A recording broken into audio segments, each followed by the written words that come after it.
Hi everyone and welcome to another edition of Nordic Serverless. I'm Gunnar Grosch and will as usual be your host for tonight.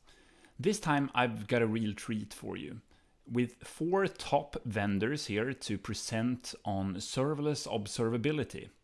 We've got Ran from Epsagon, Tavi from Dashboard, Emra from Thundra and Efi from Lumigo. We'll also hear from Dr. Valentina Lenarduzzi at LUT University in Lahti about research around serverless testing and debugging, but more on that later. As usual, we're using Slack for Q&A, so make sure to go to the Serverless Forum Slack and channel Nordic Serverless. If you're not already a member, you can join by going to nordicserverless.io/slack. So this is a great opportunity to ask the questions you've always wanted to ask about observability, monitoring, and alerting around serverless, but also, of course, specific questions to each vendor about their presentation, their service, and their offering. So let's get to it.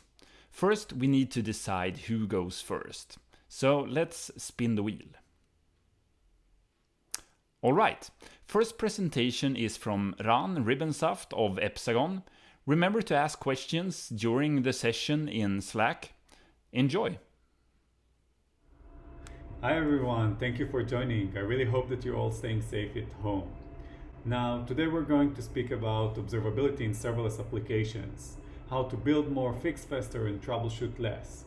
I'm Ran Ribbensaft, the co-founder and CTO at Epsagon, and I'm also an AWS serverless hero, which means that I'm really a fan of Lambda functions and all this serverless ecosystem. You can follow me on Twitter to hear more about serverless or any other cool stuff, geeky stuff. And over the right-hand side, you can see me looking for whales in a Y, but unfortunately I couldn't find any. So let's get going.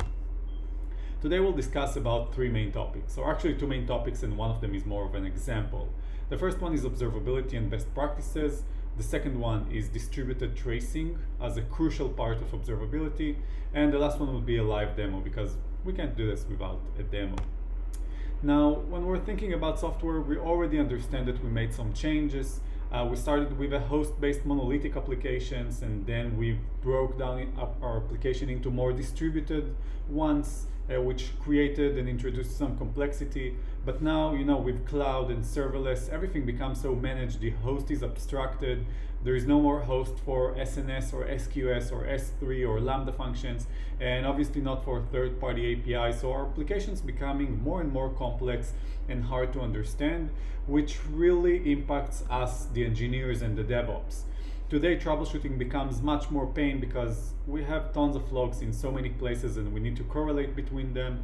And all this process can take us hours or even days to troubleshoot complex scenarios, as we can see on the right-hand side, where we have a user which had some error in the application, and now we need to understand the whole flow and the whole process from end to end. This becomes a pain. Secondly, how do we monitor such applications? It's no more like CPU and memory stats.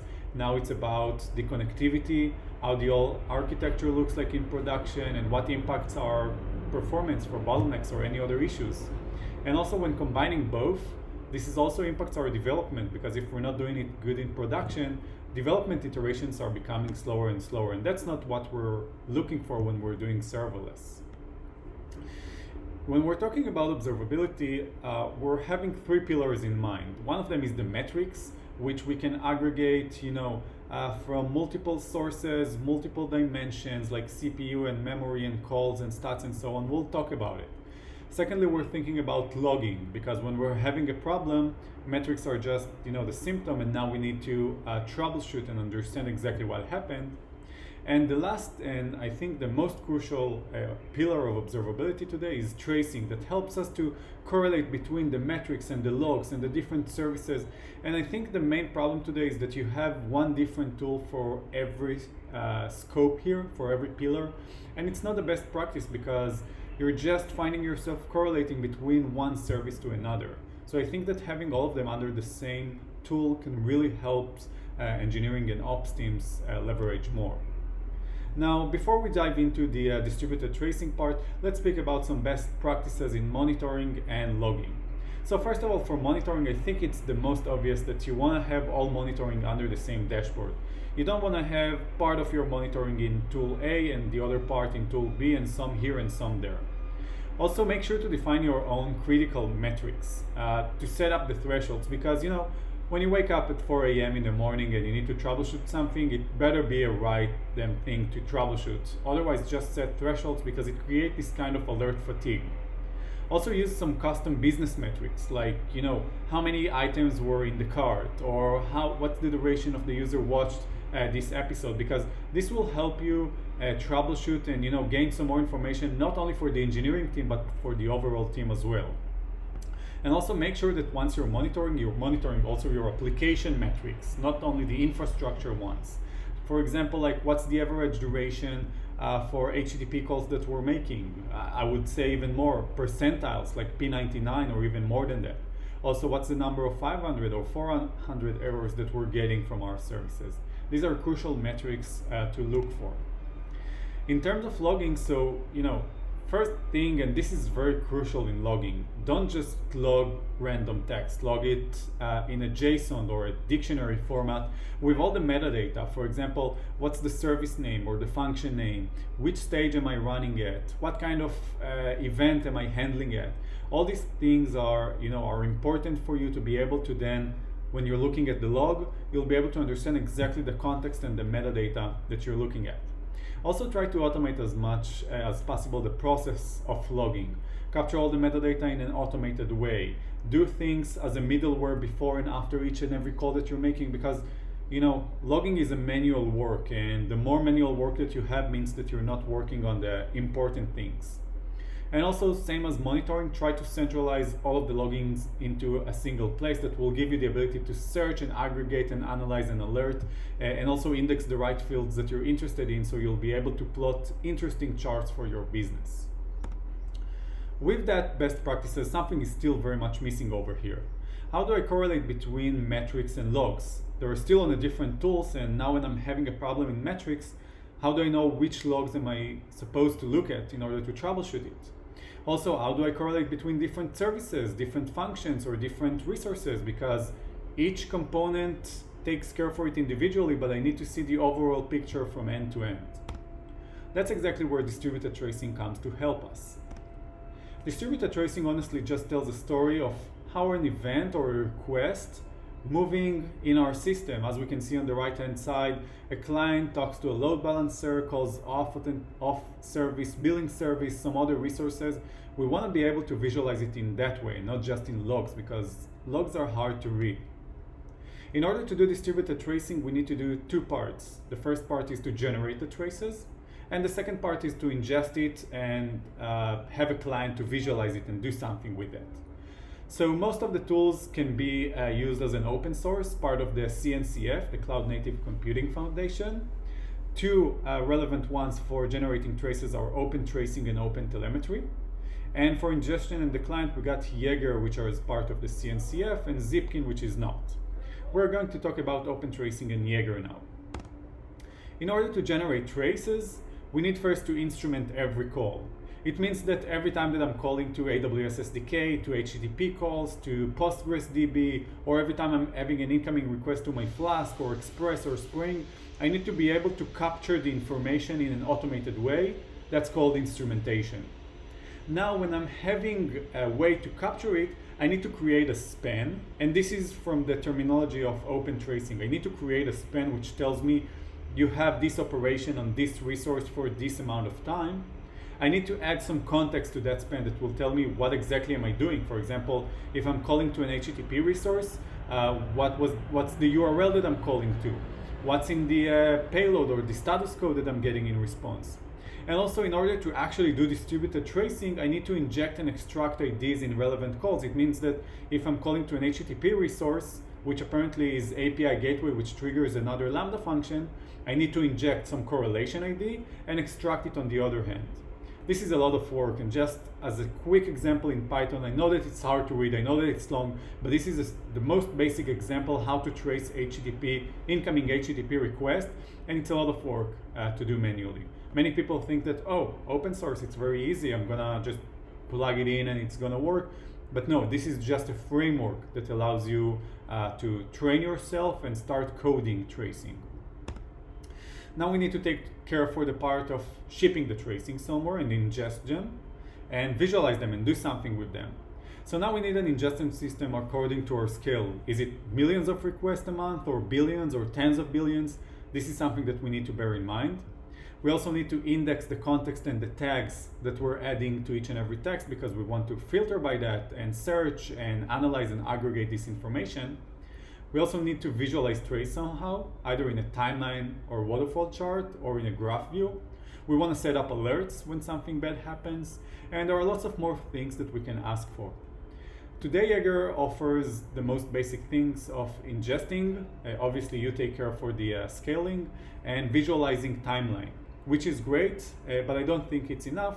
But when you're doing it right, you can actually see a request coming all the way from the front end to the back end and all of the resources that you're using, like Redis or databases and so on.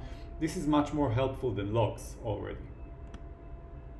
Few more things of best practices in distributed tracing. Make sure to tag your traces as much as possible. Add them things like identifiers, like user ID, customer ID, device ID, item ID. All these things will help you to search and pinpoint and analyze things that your users are doing or devices are doing in your application. Also add some flow control taggings, like what's the event type that I'm handling, what's the business logic that we're doing right now.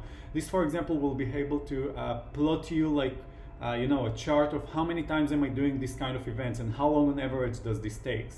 And also business metrics, just as we spoke about in metrics, like items in carts, minutes you watched.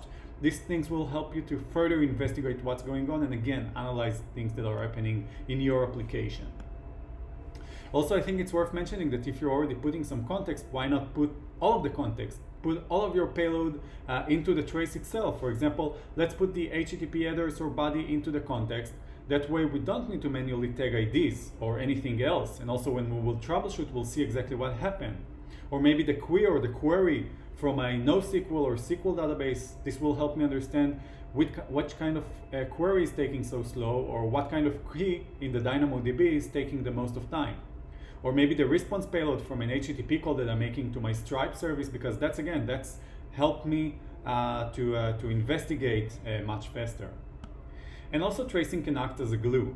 Once you're having a trace, you can quickly jump to the logs if you're implementing it correctly. And also you can jump in between the trace and the environment. So you can go back and forth from your Lambda function to the traces and vice versa to see the metrics of what's going on at the trace at the same time. Now that we understand what's the best practices, let's think of what would be a good solution to use, or what a good solution might introduce us. In terms of observability, so we're thinking, especially for serverless, that we really need something automated. We understand that having monitoring, tracing, logging, and all of these things all together will consume a lot of time for us. And when we're doing serverless, we want to focus on the best thing that we can do, which is the application for our business. So automated and zero setup and zero maintenance is crucial here.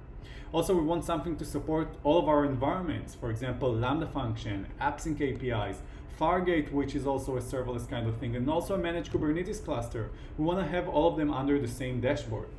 We want to be able to connect every request from every service in every framework and in every environment. So for example, if I'm having an incoming request from API gateway to a Lambda function, then goes to SNS, to another Lambda function or another consumer, all of these things should be connected automatically. And we want to be able to search and analyze the data that's coming from the application, from the metrics, from the traces, because this is the most important part. And also something that helps us to troubleshoot much faster the kind of issues, something that gives us a good triage on any problem that happens. With Epsagon, you're getting an immediate value add. With the simple integration that we'll see in a minute, you get a really reduction in the troubleshooting time, more than 90%. The setup is super simple. In 5 minutes, you're getting this kind of observability, everything that we spoke about, into your environment. And you also reduce the amount of errors that you're having because you're more up to what's going on in your environment. In terms of the integration, so it's simple, super simple. You connect your cloud environment. This can be today any AWS account and as much as you want, or a Kubernetes cluster. This is, by the way, give you free metrics, insights, and alerts to your environment, and it's completely free at any scale. And also comes the tracing part, or the auto instrumentation part, which today we support Python, Node, Java, .NET, and Go. And for example, for Lambda function, we got a simple click integration that you can point it out through the Epsagon dashboard, and you got tracing, and that's it. No redeployments, no changes in the code whatsoever. And we're also enterprise ready. We're working with hundreds of customers already. We're SOC 2 certified, ISO certified, IPA compliant, and GDPR compliant. And we're an advanced technology partners with 3 competencies, running on AWS and selling through the marketplace if needed. I think it's time for a demo now. So as you can see now, move to the demo environment, which is demo.epsagon.com. Anyone can reach it. Even now, it's open for everybody. So what we'll be able to see right now is that in this demo environment, we already integrated several AWS accounts, and we're getting or leveraging this kind of free monitoring. We're able to see all of our functions from all of our AWS accounts, from all regions, to see what triggers each and every function, and to start and see some metrics about our functions, like how many invocations, how many errors, how many timeouts, and how many out of memories, which are pretty unique to Epsagon. Nobody today shows you how many timeouts or out of memories are you getting. Nevertheless, nobody will alert you for such problems. And also in these times, looking at the cost, which is really tied to the performance of your functions, this is super crucial. So being able to look at the cost of your function becomes really crucial these days, and Epsagon is already doing and alerting on that. Now let me take you through a scenario of troubleshooting a problem. I'm starting by the errors column, and I'm gonna get to the second function, which got 9,000 errors in the last week, which is a lot and something probably not working very well. This function named post analysis. So I'm gonna get into this function, and I'll be able to see 2 parts. One of them is the performance metrics, invocations and errors, all kinds of them, memory usage and duration statistics, which by the way all presented in percentiles, which makes it much easier for me to detect spikes or anomalies or any issue in my code. The second part is the invocations table. Every time your function will get an invocation, you'll see that listed over here with the according request ID, the resources that took part, the time it happened, the duration, the used memory, and the status. In Epsagon, it's super easy to filter anything you want. You don't need to pre-index, or you don't need to do anything. For example, I can filter only exceptions or timeout. I can filter long-running invocations or a specific request ID. I can also just filter in the logs of this specific function if I'm interested into. As you can see, this function is having a lot of exception in the recent time.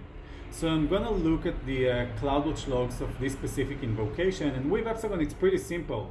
We don't store the logs, we just pull them for you, so you don't need to look for the right log group or log stream and sift your way through that. You're just getting all the logs to you, and you can again filter them to understand what happened. With Epsagon and with observability, we understand that logging and metrics are not enough. And by the way, everything that we've showed so far is free. But now we need to dig into the actual problems and see a distributed trace from one end to another. So I've clicked on the request ID, and now I'll be able to see a visualized story. This event that's ended up with an exception on Lambda, which by the way, I can see the full traceback and get alert for it. I can drill back now backwards, and first of all understand that this kind of problem happened 3 times in a row, this kind of a retry attempt, to see what's going on over the SNS and see the payload, because for example we mentioned that tracing with payload helps us to troubleshoot, and since we're doing distributed tracing, even the most distributed event are aggregated all the way here. So I can see exactly any call that I make to HTTP resources, any Lambda function, including the logs of each and every invocation, labels, headers, payloads, and so on. This is very easy to troubleshoot and understand. So now we're gonna jump to the trace search. This screen allows us to search any kind of traces, any kind of payload in all of our traces and things that we're getting into our application. So I'm going to filter by a specific user ID that happens to have some problems. And I'm going to look only for kind of errors that this user is having. So I'm going to hit the search button, and I'll be able to see 2 things. First of all, how many errors is having over time, which is a lot, by the way, and what's the average duration that it takes for him to get this kind of errors. And I'll be able to see each and every event that happened in here. And unlike logs where I find the logs and now I need to correlate it, every event that I'll click in here will reveal with me the full story. So this is the actual story of that user ID happened with that specific request type. So it makes it much more easy for me to troubleshoot, get the logs, and understand exactly what happened. Also, Epsagon aggregates all of your issues all together into the issues manager. So it's easy for you to understand what kind of problems are you having, how often do they happen, whether you got alerted or if you want to mute this kind of alert and open it up in Jira or other sources. And obviously, Epsagon will ship you alerts for any kind of problem that you're having with your serverless environment automatically to Slack, PagerDuty, and other integrations that you can see on the screen.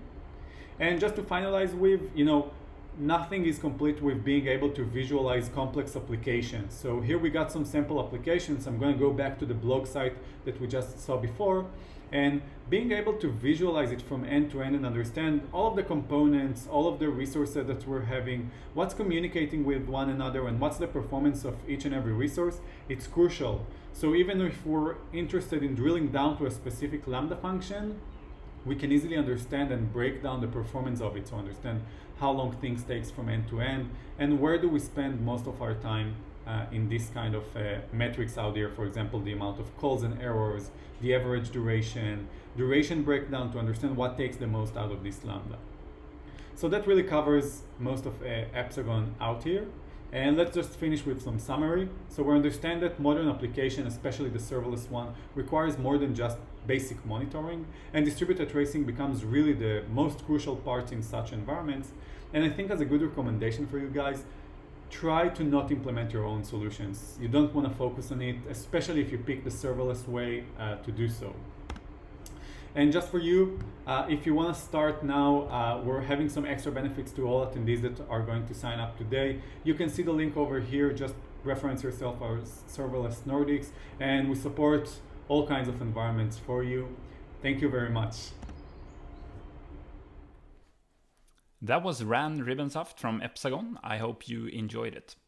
We have some questions in Slack, and just keep them coming. Time to spin the wheel again. There we go. Our second presentation is from Efi Merdler-Kravitz of Lumigo. Thank you very much for your time. In the next 20 minutes, I'll try to squeeze, and it will be hard, some tips and tricks we use in Lumigo to debug our own 100% serverless production environment. Before we start, a couple words about me. 13 years in the software development industry, working on backend and mobile projects, dealing with serverless in the past 3 years, serverless 0 from last January, and unfortunately I didn't have a real chance to enjoy it. In addition, my other passion is serverless CI/CD. I write quite a lot on the subject and really like helping others. We know it's hard, so if you have any questions related to CI/CD, don't hesitate and contact me. So what's in it for me? A good question. Lumigo is 100% production serverless company. We use our own product to monitor our production environment, eating our own dog food. I want to share with you today the tips that we've gathered along the way on how to monitor your environment. Serverless observability is different from the classical non-serverless observability, mainly because you don't have any servers to log into and search for clues. Everything is ephemeral. You need a way to collect the bits and pieces, and you need to know what to collect. It's distributed. A single invocation error in a Lambda does not mean the error lies there. You need to go up the virtual stack. And serverless is not only Lambdas. Serverless is all the serverless parts that build your application. Things like DynamoDB, step functions, and you need to monitor them as well. And it's a new technology with a different set of metrics that you need to know and learn in order to observe it properly. And not all metrics are exposed easily through the AWS interface. And last but not least, cost monitoring is a crucial part in production environments. Without proper management, you'll get bankrupt. So who are we? Lumigo is a platform dedicated to serverless observability. We do that by collecting metrics, traces, and logs, and fuse them together to a coherent view. As I told you, we use our own environment for our production observability, and throughout this session, I'll show you how we use it. So let's start with the tips. So tip number one, logs. Logs are expensive. There were times in Lumigo where we paid hundreds of dollars per day just for logs digestion on CloudWatch, especially in functions that runs tens of millions of invocations per day. Originally, we streamed all of our logs for debugging purposes to Elastic through CloudWatch, but due to cost management, we changed the architecture. We do keep error and warning logs in their native form, and we have the ability to raise the specific log level per Lambda. However, we stream all of our logs through Kinesis files straight to Athena. So in cases we need the raw logs, we can easily search for them in Athena. Most of the time, we use our own platform to collect the events and responses from the running functions. So in case something went wrong, we can easily go to the specific invocation and look at the input-output. So let's see an example from our platform. So just a second. So here you can see a transaction that pushes a report. I can easily click on the invocation itself and get the event and response details. Pay attention that this specific Lambda is triggered by S3, so there's no return value, but you can see all the event details. You can see the specific bucket and the specific key.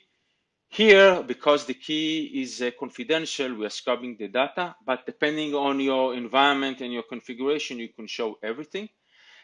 And the best part that we are not only collecting invocation from Lambdas, we're also collecting HTTP calls. So you, for example, can click on a DynamoDB query or post, look at the details of what query you ran and what was the response. So think about it. It gives you the same ability, just like you've been writing the debug code and the logging code on your own. So what happens if you want to search through the data like you do in Elasticsearch? Okay, so up until now, I'll show you an example where you know how to, when you reach to a specific invocation, you are able to view it. But what happens when you can't reach the specific invocation? You don't know it. So we allow free search on the items that we showed you just now. You can go and use our Explorer. I'll just open it here. And you can easily search for a specific value. So let's say that here I want to search for the specific bucket and search for all the invocations where that bucket exists. So I can click for it and search for it. Now pay attention that the return value give me a snippet of the result of the invocation itself. I can drill down and see more details on the invocation. In addition, the query language is quite rich, so you can search not only for specific keywords or search items. You can actually use things like where the execution was called, how long did it take, and did it add any errors and things like that. And from here, you can easily jump to the invocation itself, like I showed you earlier.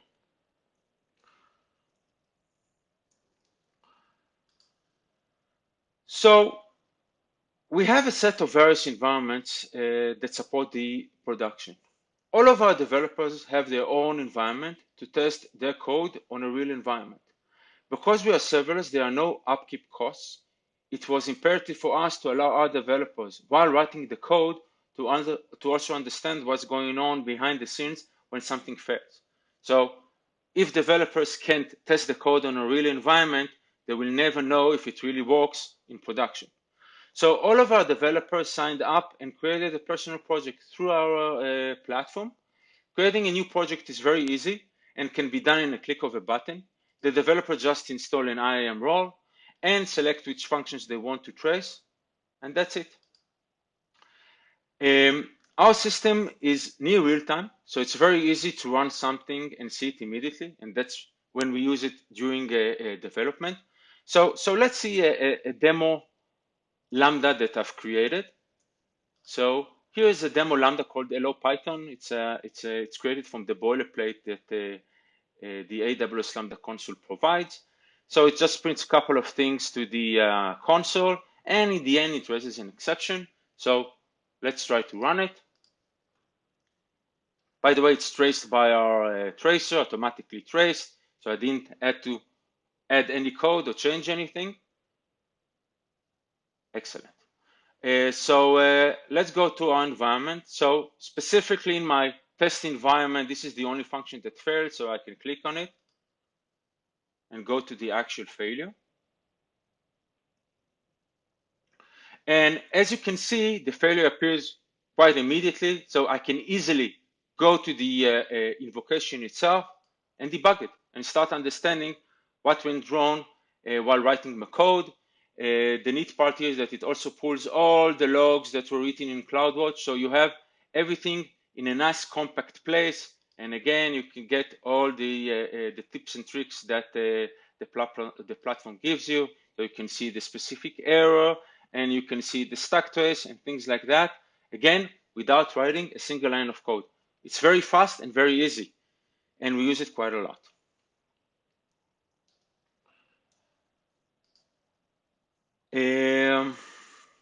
One of the hardest things when creating a new Lambda is determining the allowed execution time and memory. I don't want to give the maximum 15 minutes because it might cost a lot of money for an AY Lambda, and it might exhaust your pool of available running Lambdas. Same about memory. Too much might make it run faster, but will definitely cost you more money. So what do we do in order to determine the exact memory and execution time? So we use two tools. One of them is Lumigo CLI. It's an open source tool developed by Lumigo, and it has a specific option called PowerTune. And we use it on some of our Lambdas to find the best combination of memory versus execution time. It just simulates the running of your Lambda with different memory configuration, and it measures the execution time and finds the best combination that runs the fastest but costs the least. And in addition, we also have alerts under our belt, sorry, not here, that we activate for each trace Lambda automatically. One is the ability to alert on close to out of memory execution, and we have a similar alert for the running time. So usually we are defining the values according to some preliminary test, the memory and execution time that we do in the lab. And usually we start with underpowered values, and then we tune it according to the alerts on real production data. So, you know, the lab is one thing, but actually running it production and see how it behaves, it's another thing. And this type of alerts also actually give us the ability to find the exact values, making sure that everything still runs fast enough, but doesn't cost too much money and doesn't exhaust the memory. Sorry. We always try to understand the big picture. Looking only at the specific error and our invocation is not enough to understand why the error was caused and how it affects the business. So for example, here, just looking at the specific error in CloudWatch and the specific track trace doesn't really help me in understanding how the error affects my business and how the error affects my customer. Which customer should I contact and tell him that we've noticed the error and we are taking care of it? So I want to show you a real example on a transaction depicting an internal process in Lumigo. As you can see, it's a very complicated internal process which contains a Lambda invocation and event bridge on other Lambdas that invoke other Lambdas and messages that go through SNS that invoke other Lambdas and so on. But there are three flows here, and the only error that I see is caused due to event bridge. As you can see, the only flow that was affected is the event bridge flow, and I'm familiar with the system, so I know that the effect on production is minimal. So I can actually go into the event bridge and again go deeper and understand the error. So for here, for example, it's an access denied error. And If I was looking only on the Lambda itself and only on the error of the Lambda, I would see only this red dot in the middle of the screen. So think about it. I'm waking up in the middle of the night and seeing that a major flow in my system is failing, and I don't know how it affects my system. But looking at this entire transaction, it enables me to understand that this specific flow that is broken is not something important. So I can sleep through the night before trying to fix the issue. So it saves me quite a lot of time and worry time. So a quick recap. So too many logs means too much money. Increase the log level and use Athena for cheap search, and use a platform that gives you logs-like capabilities without the extra cost.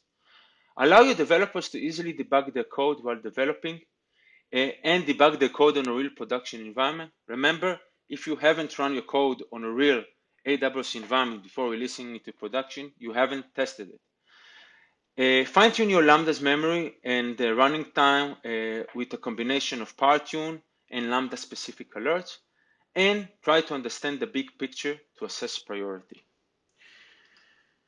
So, some final words. You can try us for free on platform.lumigo.io/signup. You have 25% discount for the first year. Just use the following promo code.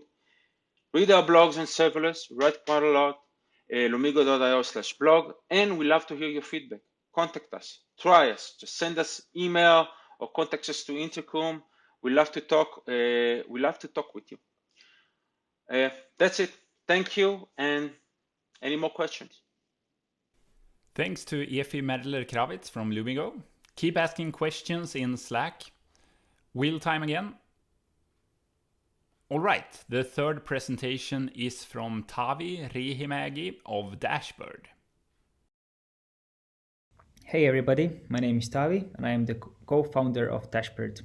Today I'm going to give you a talk about serverless, about building serverless applications and monitoring serverless applications, what we do as an organization, how we help our customers, and kind of how to think about monitoring in general in the modern cloud application world.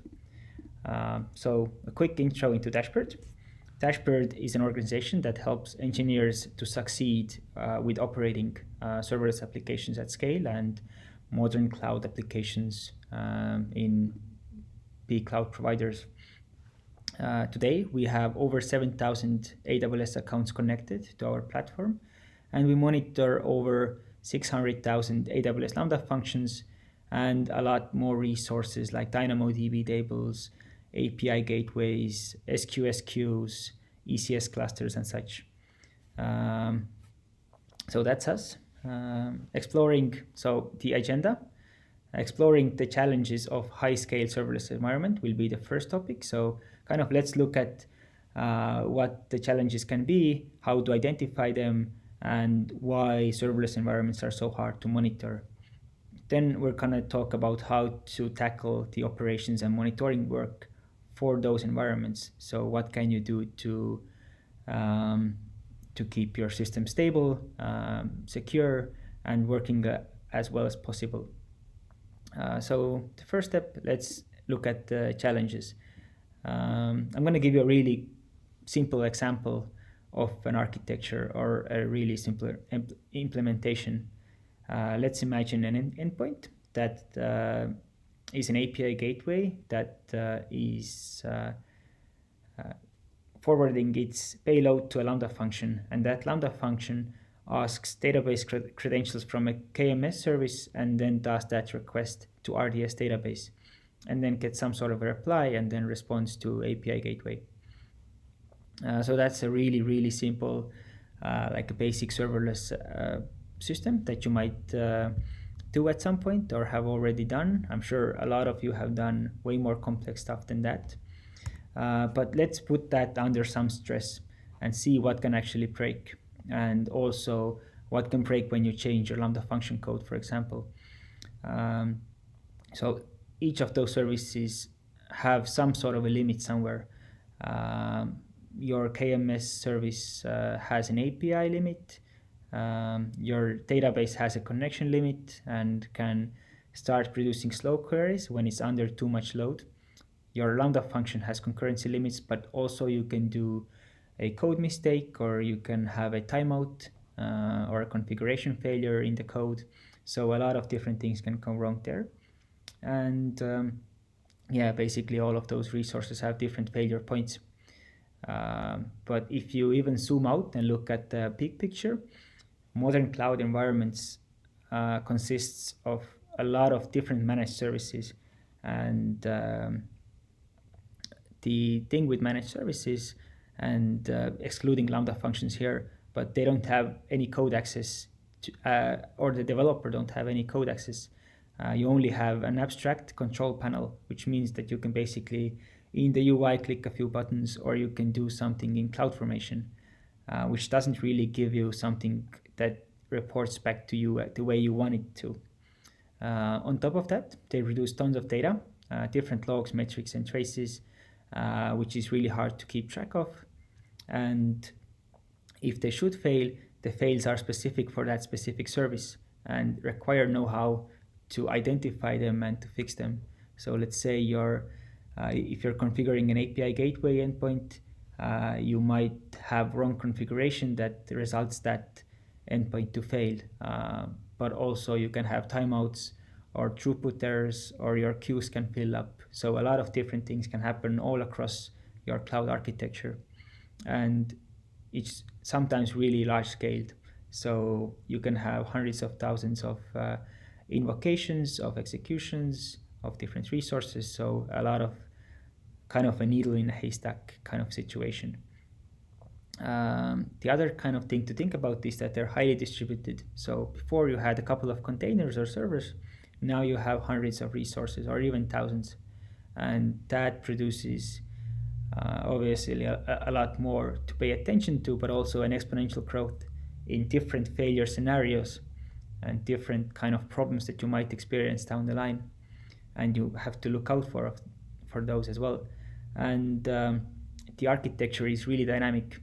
So if you have a development team that's doing changes or implementing new features, this architecture can change and will change all the time. So you need to keep up with all the changes that it might be having.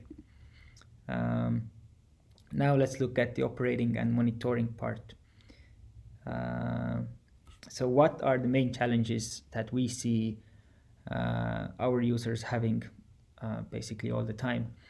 So the first one is alert coverage. In the monitoring theory, actually everything starts with getting the notification that something is not working as well as it should, or you have problems with something. And if you have hundreds of resources, maintaining alert coverage is really, really difficult. The second part is ingesting large amounts of data and making that available for the engineer when they need it. So the big, a lot of different problems here. One is the sheer amount of data that those resources are outputting. The other is the amount of resources that you have. So if you have hundreds of resources, how do you navigate that effectively? And should you be building dashboards for all of those different services and microservices? So it gets quite complicated quite fast.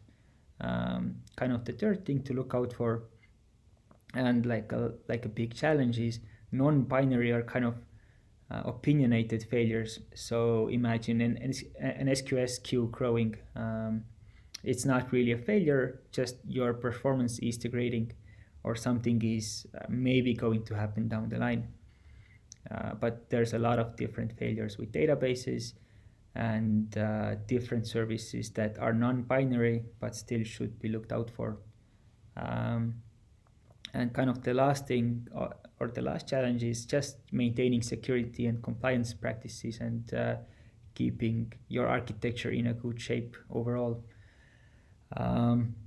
So this is where kind of we've been thinking a lot and how to solve this and what could be the best way of going about this. So our solution is basically threefold, what we've come up over the years. We focus on three core things. The first one is observability. So I'm going to jump into the application here. What that means is that we collect data for your cloud environment. We list all the resources in our application, starting from just listing the resources of what you have, but then also going into detail like all the log data, all the invocations that you have, all the metrics for those services that you have, all the tracing data for invocations. So that's one thing. That's all we keep inside of our platform for you to navigate easily and look into. You can search different logs. You can live tail or see what your functions are doing in real time. You can also construct views of microservices so that you can see all that is happening in a specific part of your infrastructure. And kind of whatever you can think of a way to visualize or go through or search any data point, you can access it quite easily with our system. So that is kind of the ingestion and navigation of data, which is one of the three core pillars of our application. The second one is actually alerting. So keeping an automated alert coverage for all of your infrastructure. That means if you have a Lambda function that has a code exception, we catch that in real time and let you know through Slack or email or webhooks. But that applies to basically all of your cloud infrastructure. So if you have queues or API gateways, like your API gateway has a 400 something failure or 500 failure, then we catch that and then we send you an email in real time. So that's the second pillar, is dynamically looking out for all the failure scenarios and letting you know and managing those alerts. The third core pillar of Dashboard is actually the insights engine. I mentioned before the non-binary failures and not keeping up with security and compliance implementations. So this is where the insights engine comes along. So insights, as we define them, are basically rules that we have put together, and we run those checks for those rules against your compute data or cloud data periodically to find areas where you should be focusing or you should be fixing something. So those include, let's say, problems with SQS. Let's say your SQS queue is growing and it's actually putting in more items than it's actually able to consume. So that's a problem you should be aware of, and we let you know. The other is, let's say, your queue is not being worked on, so it's inserting a lot of items, but nobody's processing them. So all those types of situations, your queue can be abandoned. You can have, for example, in your API gateway, you can have really high delay or an increasingly high delay. It's not really a failure, but you should be aware of that. Your ECS clusters can have CPU increases, or they could be under provisioned, so it's an opportunity to optimize. So it's basically a collection of rules that we apply to your infrastructure and then identify areas where you can improve. So that's it. And here's a slide for you as well. 3 core pillars: observability and centralization of data, alert automation, and insights engine. So that's how we see the problems of serverless monitoring and what we do about them. This is it from me. Thank you for listening, and if you have any questions, I am more than happy to answer those to you. Thank you. Thank you, Tavi Rehemägi from Dashboard. Remember to ask questions to the speakers during their sessions in Slack. Well, no need to spin the wheel this time. Our last presentation is from Emrah Samdan of Thundra. Good evening, everyone. I would prefer to speak with you on an on-site meetup in the Nordic, but today I'm going to meet you from my living room. And since my computer was almost burning down in my first attempt, both by recording to screen and myself at the same computer, I'm using my own computer to record myself, and I'm using my work computer to record the screen. And that's why I will be looking at my work computer. And please don't mind if I'm looking at this way. Okay, let's start with talking about. Today I'm going to talk about observability and debugging for serverless applications. And before jumping to presentation, let me introduce myself. I'm Emrah Shamdan. I'm the product manager, VP of product for Thundra, and you can find me on Twitter with my name. And I'm working as a product manager for almost 3 years now. I was a product manager I was a developer for more than 6 years before I transitioned to a product manager job. I'm highly engaged with the serverless community. I'm the co-organizer for Serverless Days Istanbul and Serverless Turkey meetup. And I'm the co-organizer again with the Serverless Days Virtual, which will be next week. And I'm co-organizing with my dear friend Gunnar Grosch and Stanley and Farah Campbell. And let's talk about today's agenda.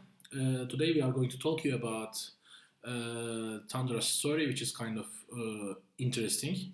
And then I will just mention that why would you need a solution like Thundra? And then after that, I will be mentioning how Thundra is actually working under the hood.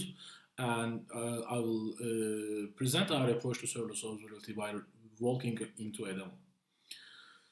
Let's begin with the Thundra story. Thundra was born in Epsagon back in 2017 because Epsagon wanted to build something with serverless technologies, and as an incident management company which is actually monitoring everything very closely, they need the same level of monitoring with Lambda.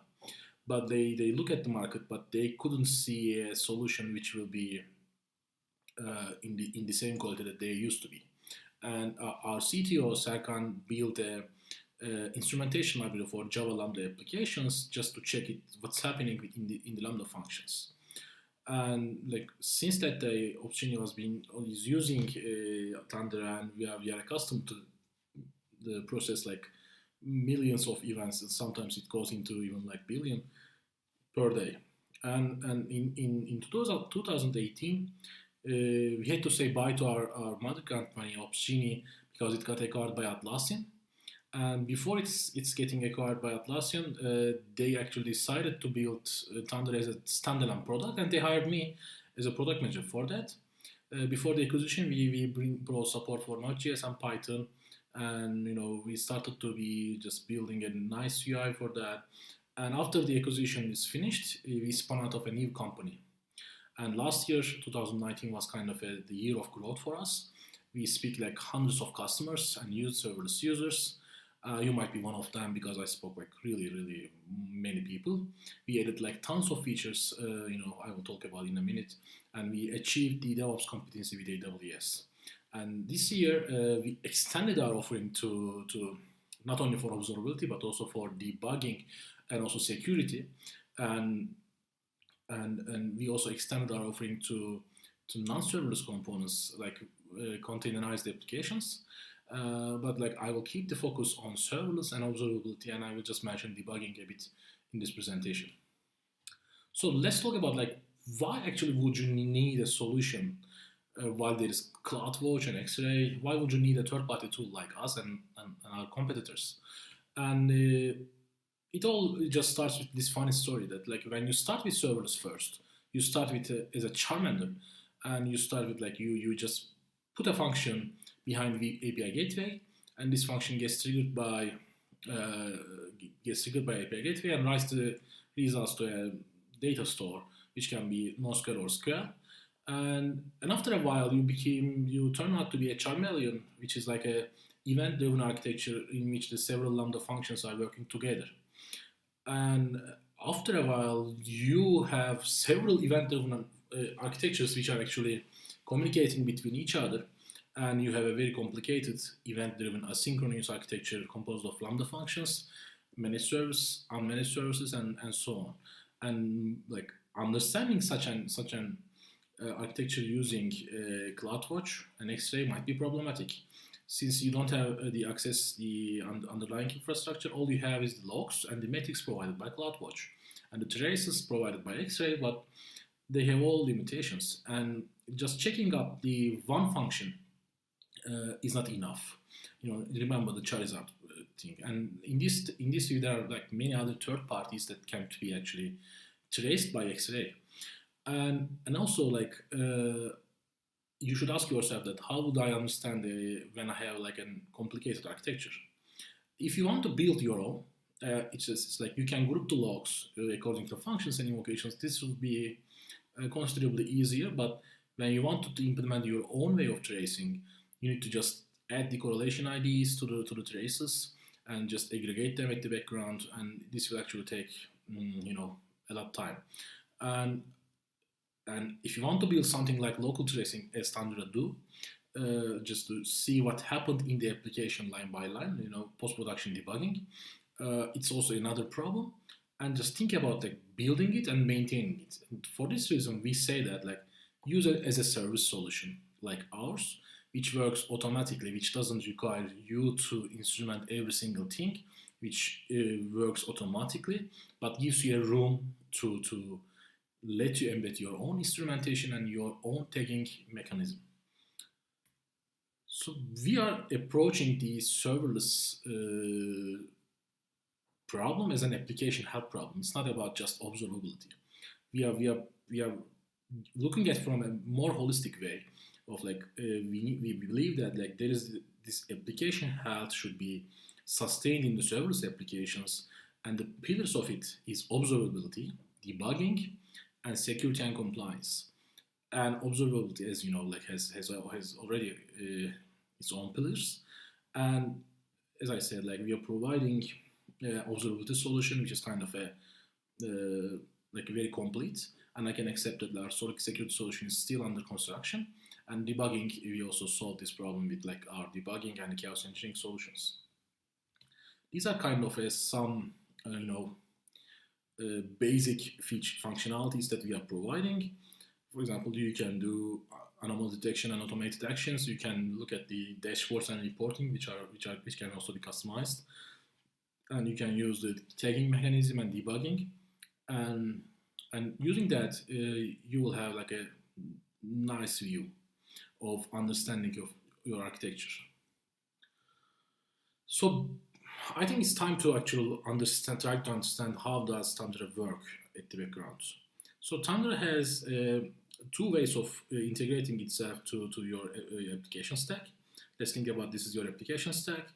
We are providing a CloudFormation template which automatically connects to your log groups of your functions and also other services and gets metrics and logs from these.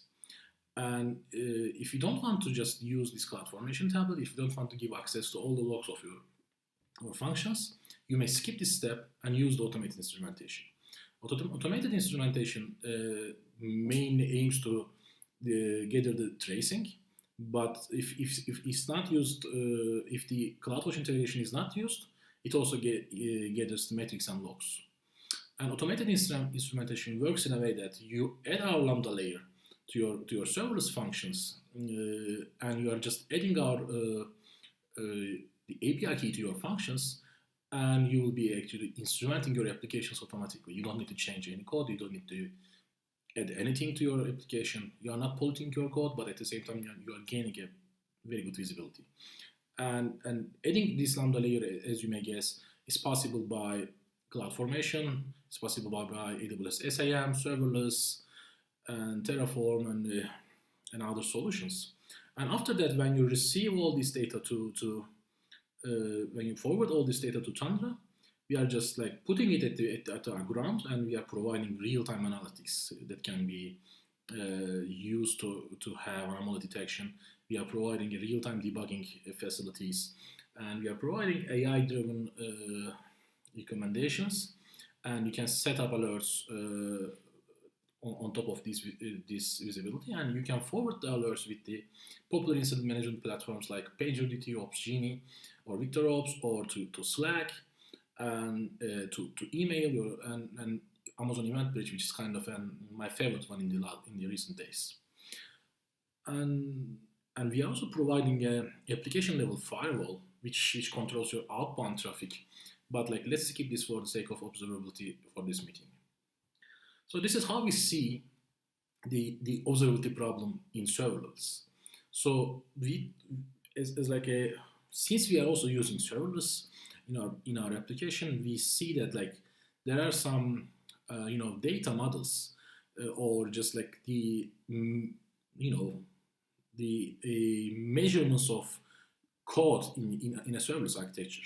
So from bottom to top, you have code blocks in your functions, and these functions are being part of transactions, which event-driven transactions, and these transactions is actually is used to achieve some business flows, and these business flows at the end of the day is a part of your whole service system. And for each way, we are providing several different lenses to understand how these the models are working, and I will go over them one by one.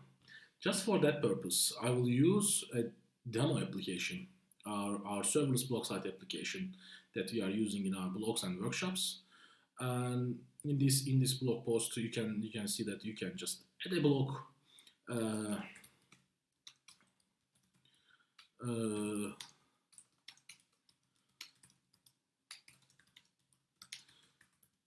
For example, like this, hi Gunnar, and you can add this blog post, and after a while, after you add this blog post, you can just list the blog post, and it has some latency, and yeah, it's appeared here. So we run a fully serverless 2 transactions. We first post a blog post, then search for list all the blog posts. Then we can just go check on Thundra console what happens, and let's say we can check what's happening in the last 15 minutes, and we see that 3 functions which seems related with the posting blog posts run, and 1 functions which seems related with the searching blog post run, and all of its code start because I just run it now. But let's start with the top of the pyramids. So you can see the architecture view here. As you can see, we draw all the architecture, and you can see this is posting a blog post flow, and this is actually searching a blog post flow. We are just aggregating these two to understand, to see your architecture at a glance.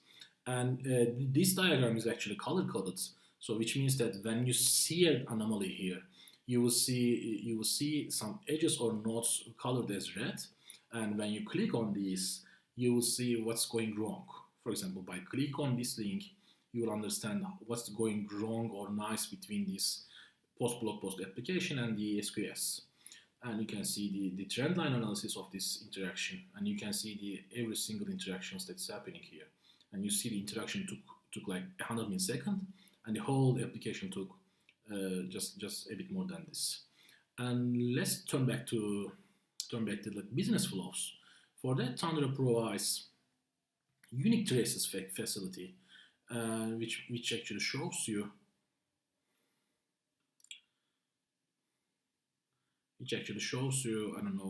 the unique traces. As you can see, unique traces is saved as the trigger of it and the entry point lambda, but you can always give a new name to it. For example, you can just add an alias and say that this is a post blog post, and you can see how many times it gets triggered, what is the average duration. And since this process is kind of asynchronous, you don't need to actually pay attention to duration for most of the cases, but you can see how many times it just got invoked and how many times it gets error. And this view actually has a very important side effect.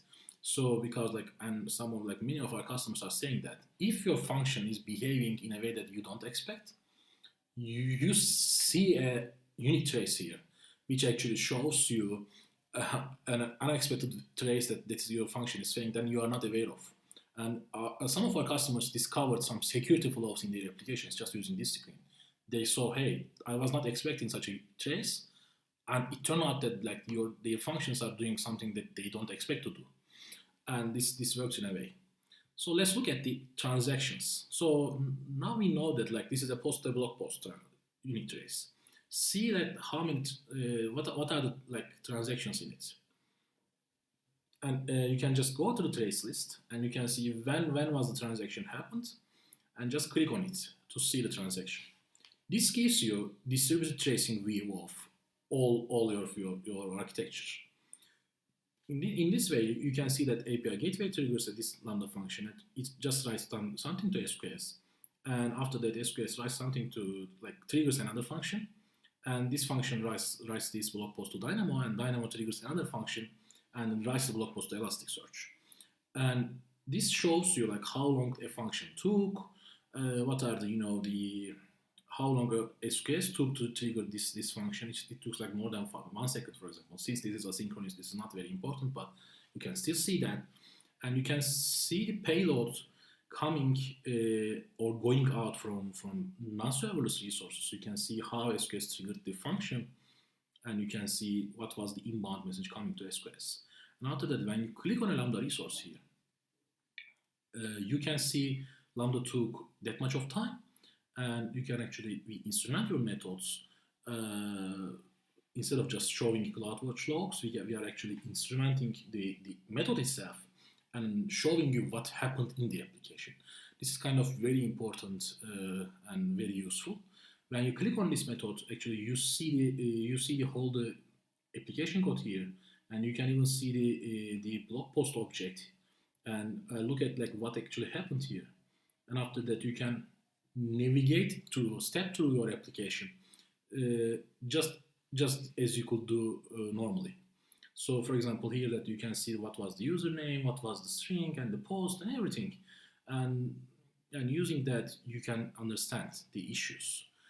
And let's say that you like to understand the invocation more closely, you can just like navigate to invocation and see the same. And here that like you can see what happened here, and you can see some other metrics. And most importantly, you can take some of the business context as an text here. And for example, like I like to search the invocations who has the same tag. Just using this navigation, you can go to the other invocations of this function, and there is no other blog post that is written by me. And you can just always write here another queries, like, for example, I like to see functions whose duration is more than 100 milliseconds, which cost me something. You can see those, you can see, I like to see those, and I like to see the call started true. And you can save these queries as a query and share it with your colleagues, or you can save this query as an alert policy. So you can say that I like to run this query every minute, and I like to trigger an alert when there is more than one result, let's say. And you can just like, I like to assign this alert policy to all functions in my function, in my serverless stack, or to single functions. And you can add new notification preferences, as I said. Let's look at like what happens actually in the bottom of the panel. So actually, I just give a bit of hint here, but I can still show you. As I said, like you can look at the methods and what's happening here.